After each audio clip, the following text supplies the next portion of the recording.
आप संयम से दूर रहना चाहते हैं, शब्दों की शक्ति को उपयोग करना चाहते हैं, आप तीर का इस्तेमाल करना चाहते हैं और धनुष से रिश्ता नहीं रखना चाहते।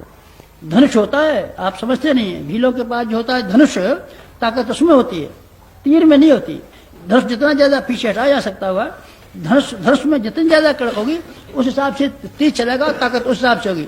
और धनुष अगर कमजोर रहता तो भाई साहब तीर चलाते रहिए, चलेगा नहीं। धनुष से मतलब है हमारा वो जवान, वो जिह्वा जो मंत्र उच्चारण करने के लिए लायक है।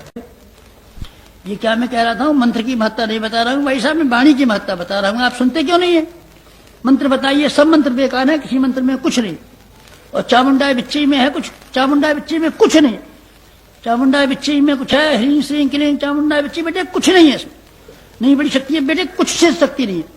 तो क्यों नहीं शक्ति है? इसलिए शक्ति नहीं है, इसको चलाने के लिए, इसको जप करने के लिए वो व्यक्तित्व चाहिए, वाणी करने के लिए वो जिह्वा चाहिए, जीव चाहिए, जिससे कि मंत्र मंत्र हो जाते हैं। अगर वो जीव आपके पास नहीं है तो ये मंत्र नहीं है। फिर ये क्या है, हम बेटी क्या है हम नहीं जानते।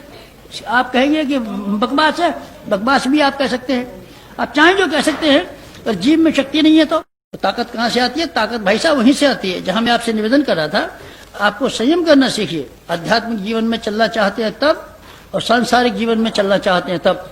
स्वास्थ्य आपको चाहिए तब, मंत्र विद्या का चमत्कार चाहिए तब। दोनों में से कोई भी कीजिए, चाहे भौतिक चाहे आध्यात्मिक, हर हालत में आपको इंद्रियों का संयम करना ही पड़ेगा। इंद्रियों का संयम करना चाहिए। इंद्रियों का संयम का मतलब ये होता है, आपने अपने जीवन में जो 4 सुराख कर रखे हैं, एक सुराख को बंद कर देना। एक सुराख को आप बंद करेंगे, ताकत जमा होती चली जाएगी। और आप ये समझना चाहें तो समझ सकते हैं, कहीं से ताकत आना शुरू हो गई। आप मान लीजिए मुझे कोई ऐतराज नहीं है, कोई भगवान आपको वरदान दे रहा है, ताकत दे रहा है, शक्ति दे रहा है, चमत्कार दे रहा है, आप यूँ कहते रहे मैं आपसे लड़ने वाला नहीं हूँ। असलियत बात होगी कि आपने अपनी तबाही जो अपने हाथों से कर रहे थे, बर्बादी को बंद कर दिया, और बर्बादी के चमत्कार दिखाई पड़ने लगे आपको अच्छे स्वास्थ्य के रूप में। ये वरदान है, हाँ वरदान है। दीर्घ जीवन के रूप में वरदान है, हाँ ये वरदान है।